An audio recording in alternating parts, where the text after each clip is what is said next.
السلام علیکم. وعلیکم. میرا نام ہے سفر رحمان طاہر اور میرے ابو کا نام ہے سفر رحمان طاہر بشیر احمد. اب میں اپنا ہی نام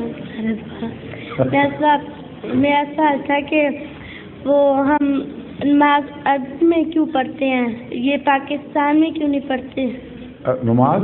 ہاں, اس لیے کہ قرآن کریم عربی میں ہے اور عبادت خدا نے ہمیں عربی میں سکھائی ہے, اور اگر ہم اس کے ترجمے کرنے لگ جائیں تو ترجمے ہمیشہ اصل سے ہٹنا شروع ہو جاتے ہیں, اور اگر اصل کے ساتھ ساتھ ترجمہ رہے تو محفوظ ہے, ورنہ پھر بہکنا شروع ہو جاتا ہے.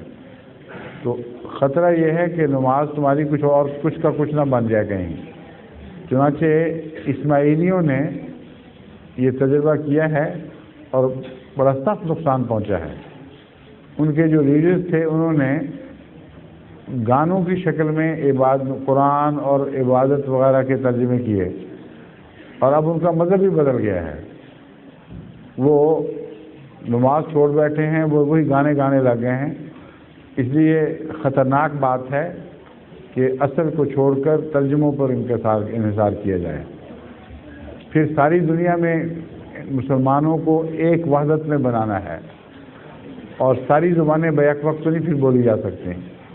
عبادت سمبل ہے ان کے ایک ہونے کا.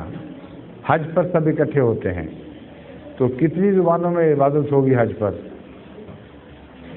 جب سینکڑوں زبانیں بولنے والے اکٹھے ہوں گے.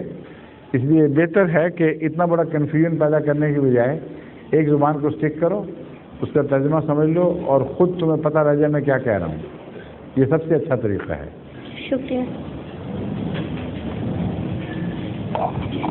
ظہور مہدی آخر